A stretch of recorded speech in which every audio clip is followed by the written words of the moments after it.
E para a gente entender a importância de ações como essa, tentando ali dar um respaldo, uma ajuda, um acolhimento para esses produtores que foram afetados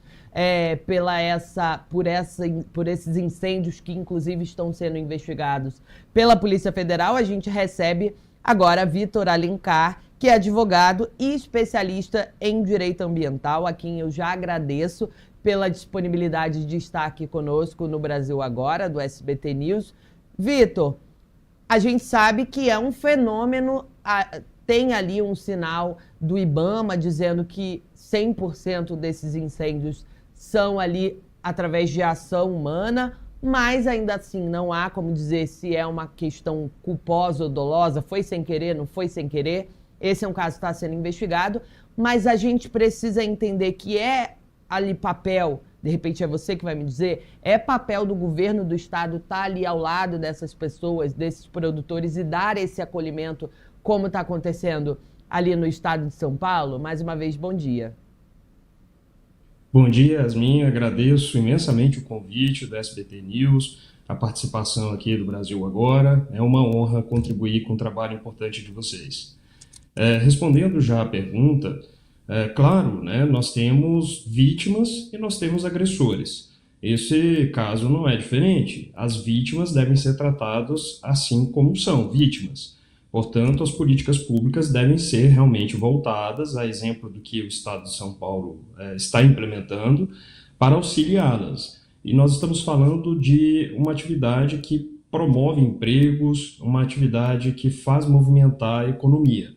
Então, o governo do Estado de São Paulo lançou esse pacote de ações que vai ter o recurso destinado do Fundo de Expansão do Agronegócio, né, o FEAP, que vai fazer a promoção de um custeio emergencial para a manutenção de lavouras ou pastos, com esse subsídio de R$50 mil por produtor, sem qualquer tipo de incidência de juros.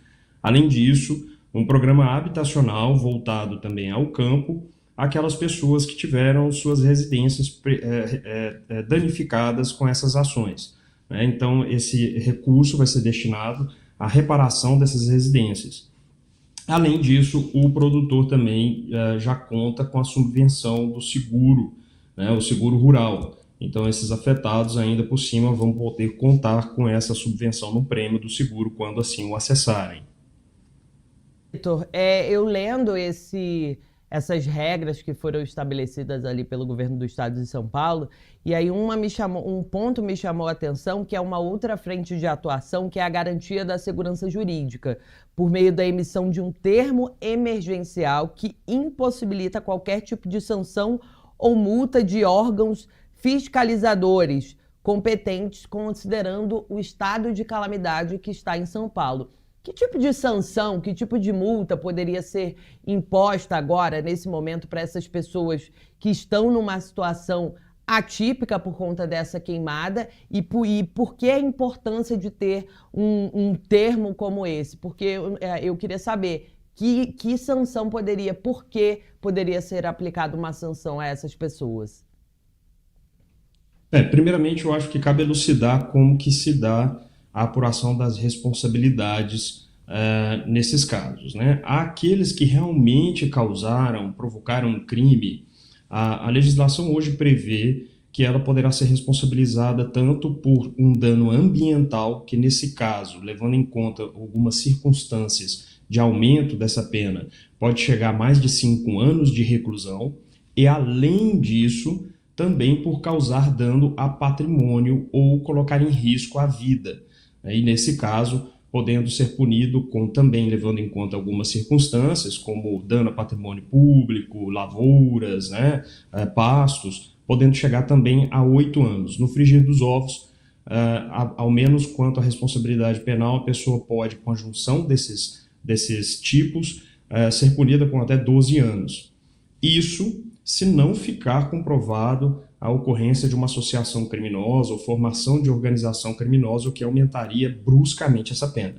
Além disso, a responsabilidade também por cometimento de infração administrativa ambiental, cujas sanções se relacionam mais com patrimônio, nós estamos falando de multas, né? E, por fim, a responsabilidade civil, que seria propriamente dito por consertar aquele dano que foi causado. A medida, acredito eu, do governo do Estado de São Paulo seria mais voltada a evitar uma possível punição, não daqueles que provocaram, obviamente, mas daqueles que são afetados, né? Então, em que sentido vem isso? De qualquer forma, a legislação ela já determina que na apuração de incêndios ou queimadas, né, seja comprovado o chamado nexo de causalidade. Ou seja, né, o que significa isso? A relação entre a conduta da pessoa com a ocorrência daquele dano. Então, a pessoa deve ter contribuído de alguma forma para a ocorrência desse dano. Isso já é imposto pela legislação de todo modo. No entanto, na realidade, de fato, realmente nós vemos alguns casos infelizes em que os próprios afetados, às vezes, são responsabilizados, né? Inicia-se um processo administrativo, com uma infração administrativa, e ele deve arcar com o ônus de se defender para comprovar que não teve relação com aquele dano. Então, eu acredito que a ação do Estado foi mais para chamar a atenção dos órgãos de fiscalização e controle para que tenham realmente indícios concretos, né, de que aquela pessoa realmente contribuiu diretamente com o dano antes de já iniciar uma autuação, um processo administrativo, levando esses custos com sua defesa, né, um longo tempo de duração que esses processos costumam levar.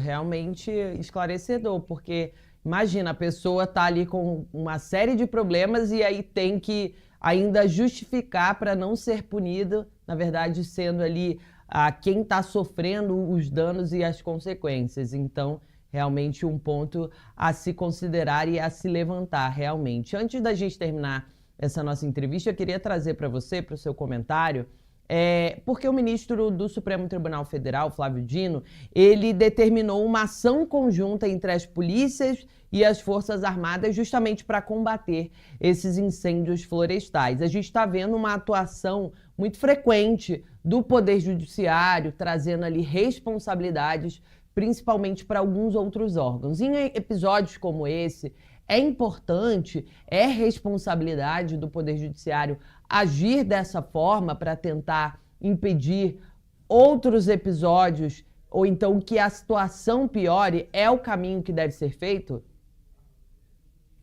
A priori, a política pública é implementada pelo Poder Executivo.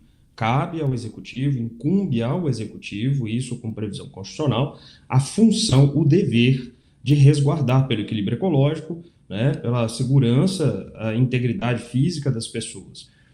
No entanto, em casos de comprovada omissão, né, em que o judiciário ele é provocado e demonstrando não haver uma implementação de uma política pública suficiente, aí sim ele poderia, né, na sua função de contrapeso, determinar que essa omissão fosse suprimida, né? Ou seja, que o poder público realmente colocasse uma política pública de eficácia.